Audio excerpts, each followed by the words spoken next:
कहानी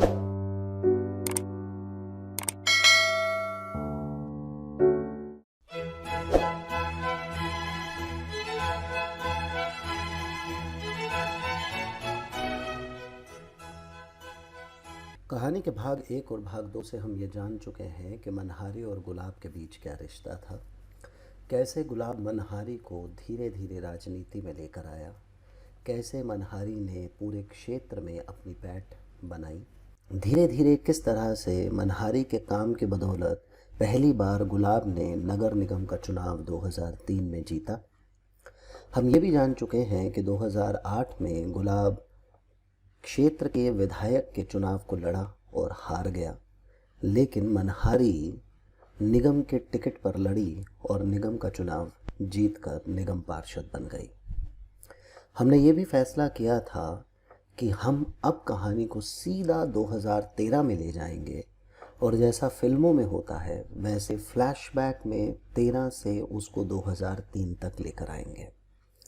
अगर आप कहानी का भाग 1 और भाग 2 नहीं सुन पाए हैं तो यह दोनों भाग YouTube पर अवेलेबल हैं, आप वहां से इसे सुन सकते हैं। अगर आप पूरी कहानी को एक ही बार में पढ़ लेना चाहते हैं तो उसका लिंक भी मैंने नीचे डिस्क्रिप्शन में दे दिया है। अब यहाँ से कहानी को आगे बढ़ाते हैं। तो साहिबान, 2013 में गुलाब की रखेल जून 5 की विधानसभा की विधायिका हो गई।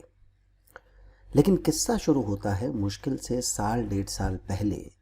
2011 की गर्मियों की शुरुआत ही हुई थी। महाराष्ट्र के किसी गांधीवादी नेता से मनहारी की मुलाकात गुलाब ने करवाई। मनहारी को पूरे रास्ते गुलाब ने एक ही बात बार बार कही, अगला चुनाव ये आदमी तय करेगा नाइन। समझ लो, ये जिस तरफ बहेगा, ये हवा जिस तरफ चलेगी वहीं वोट डलेंगे।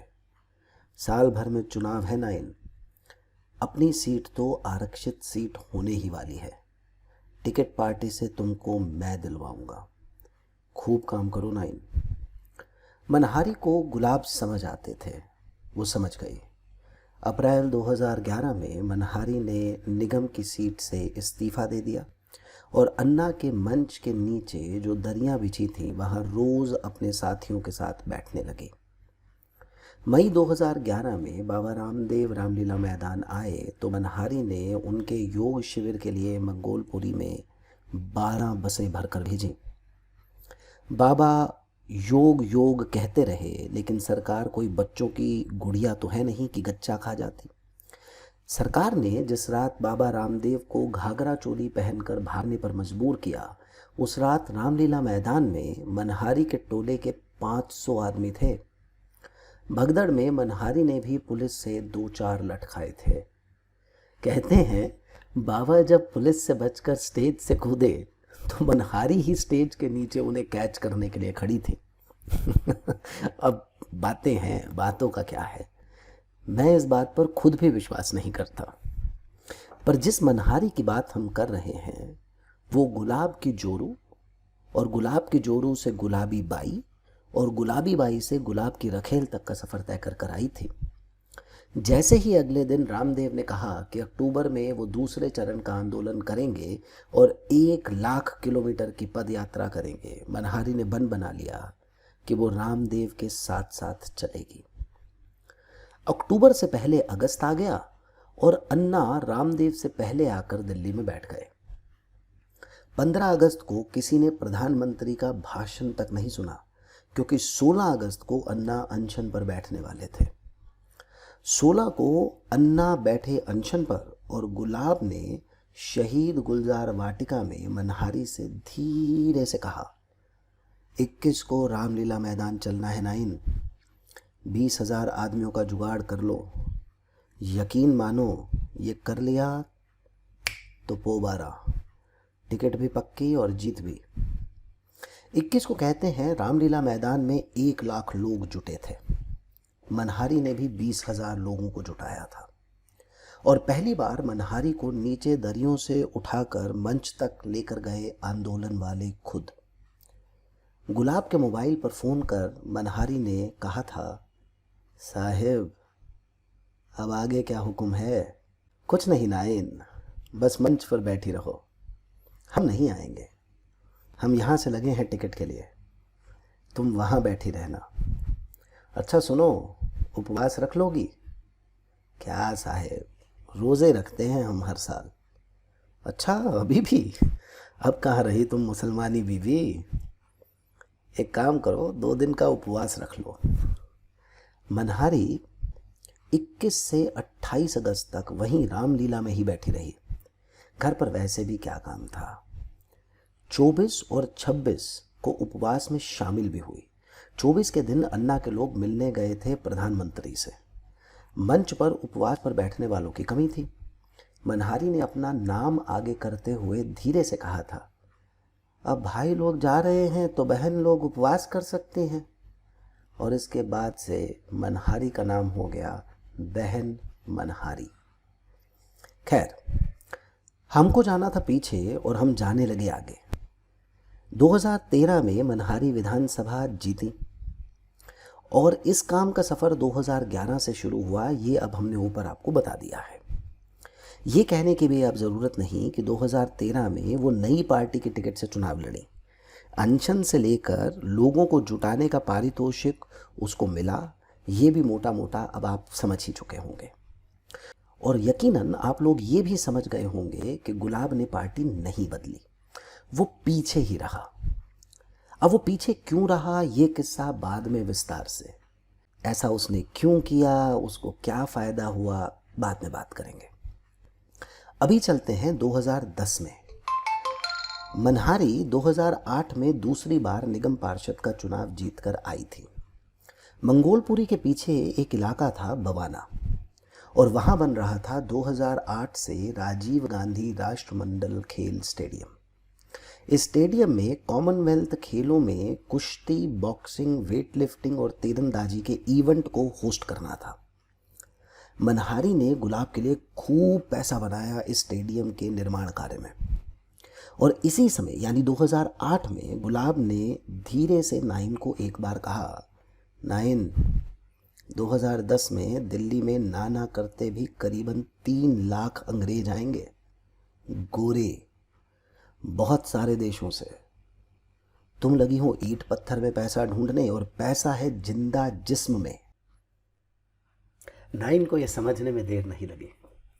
2010 में दिल्ली नगर निगम ने जहां एक तरफ जीबी रोड की दीवारों से पान के पीक हटाकर सुंदर पुताई की, वहीं मनहारी ने बवाना से सटे नरेला में मिनी जीबी रोड की नींव डाली। मनहारी का सबसे बड़ा कमाल तो ये रहा कि इन नए बने कोठों को बैंक से फ्रिज और एसी के लिए लोन तक दिलवाया। इसका भी अपना एक किस्सा है। मनहारी का देवर याद है आपको? उसका पहला चिराग मनहारी के बहुत काम आया। एक तरफ उसने लोन देने वाली कंपनी की फ्रेंचाइजी ली और मंगोलपुरी में दफ्तर खोला, और दूसरी तरफ उसने शुरू किया स्वास्थ्य टेस्टिंग सेंटर। मनहारी ने नरेला की एक एक छोकरी को सर्टिफिकेट दिलवाया, साफ स्वस्थ सेक्स वर्कर। सर्टिफिकेट नरेला की कई खोलियों में 2010-2011 में टंगा होता था। और भाई साहब, क्या खूब रहे वो 2 हफ्ते। कहते हैं स्टेडियम खाली, मैदान में प्रतियोगिता नहीं दिखी, लेकिन खिलाड़ियों ने खूब खेला। इतना खेला कि मनहारी की म्युनिसिपल कॉरपोरेशन के कर्मचारी बंद नालियों को खोलने में दिन भर पसीना बहाते और सुबह फिर नालियां बंद मिलती। कॉन्डम का इतना इस्तेमाल दिल्ली में शायद उससे पहले और उसके बाद कभी हुआ ही नहीं। असल में 1992 के बार्सिलोना ओलंपिक्स के बाद खेल गांव में रह रहे खिलाड़ी को मुफ्त कॉन्डम उपलब्ध करवाना अनिवार्य था। दिल्ली के कॉमनवेल्थ गेम्स में इसका ठेका गुलाब के दोस्त को मिला था, और इस तरह से पूरा चक्र सिर्फ एक आदमी के हाथों में था। 400-450 दलालों को खेलों के बाद सरकारी बाबुओं ने पकड़ा। हर दलाल के पास 20-25 लड़कियों की फाइल।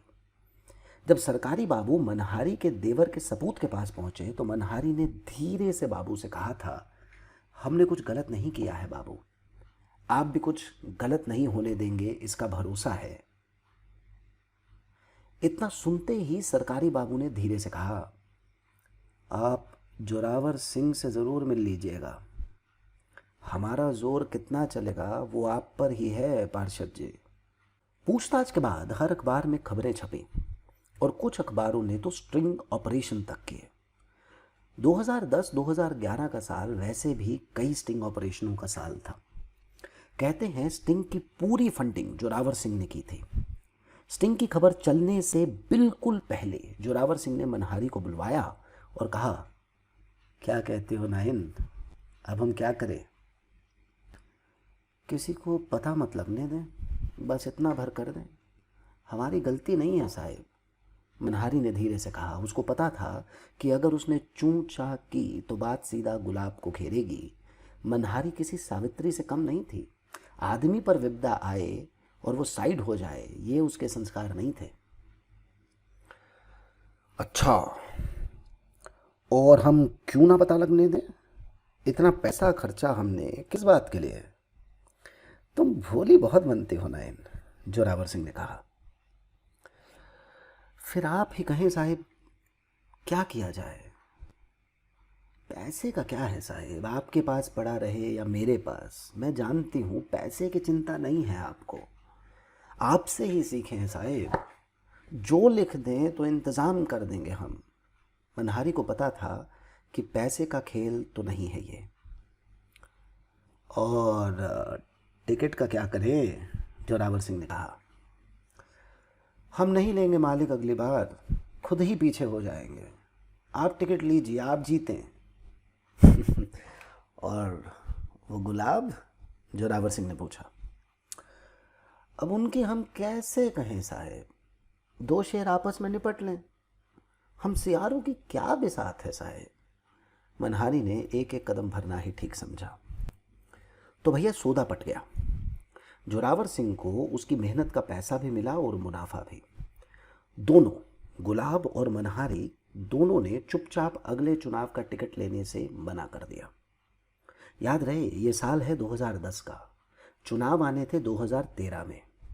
और याद रहे कि 2011 में गुलाब ने मनहारी को अन्ना के मंच तक पहुंचाया। मनहारी ने पार्टी छोड़ दी, पार्षदी से इस्तीफा दे दिया। तो पर्दे के आगे जो दिखा वो दिखा, पर्दे के पीछे का खेल अब तो आप समझ ही गए होंगे। पार्टी में रहकर टिकट मिलना नहीं था। जोरावर सिंह को जुबान दी थी दोनों ने। सो जैसे ही नई हवा बहती दिखी, मनहारी ने बाजी मार ली। गुलाब चुपचाप विधानसभा को आरक्षित सीट घोषित करवाने में लगा रहा। और जैसा कहते हैं, बाकी सब तो अब इतिहास के पन्नों में दर्ज है। लेकिन असल किस्सा अभी भी बाकी है दोस्तों, क्योंकि अब साल है 2015। 2013 में मनहारी के जीतने के बाद लोगों को लगा कि गुलाब अब खर्च हो चुका रुपया है। 6 महीने भी नहीं बीते कि मनहारी की तूती पूरे इलाके में बोलने लगी। शहीद गुलजार वाटिका के बाहर हमेशा फरियादियों का तांता लगा रहता था। पार्टी नहीं थी और उसके विधायक तो बिल्कुल ही नौसिखिए। पार्टी को मनहारी में सीखा सिखाया विधायक मिला था और इसका फायदा मनहारी को हुआ। पार्टी ने मनहारी को बनाया कानून और न्याय मंत्री। जिस दिन मनहारी ने इस पद की शपथ ली थी, गुलाब और मनहारी के पेट में उस शाम हंसते हंसते दर्द हो गया था। कानून और न्याय मंत्री बहन मनहारी। तय तो गुलाब ने मनहारी के जीत के ही दिन कर लिया था कि अगली बार विधायक के टिकट पर वो लड़ेगा और वो जीतेगा भी। मनहारी नाम की पतंग जो हवा में गोते खा रही थी, उसको अब कसना बहुत ज़रूरी हो गया था। तो भैया अचानक एक दिन अखबार में खबर छपी कि बहन मनहारी की लॉ की डिग्री, जो उन्होंने अपने इलेक्शन डॉक्यूमेंट में दिखाई है, कि वैधता पर शक जाहिर करते हुए किसी प्रदीप कुमार ने आरटीआई डाल दी है। शहीद गुलजार वाटिका के बाहर हर टीवी चैनल का आदमी खड़ा। मनहारी ने कभी चुनाव के पर्चे खुद भरे ही नहीं थे। उसका ये काम करते थे गुलाब, और गुलाब पर था उसको पूरा भरोसा। इसी भरोसे के दम पर उसने पत्रकारों के सामने जाकर चोड़ में बोल दिया, मेरे कागज सब सही हैं, यह सब पुरानी पार्टी की साजिश है, पुराने आदमी हमारे सरकार को काम नहीं करने दे रहे। फिर उसके बाद जो मनहारी की दुर्गति हुई उसका ब्यौरा संक्षेप में नीचे।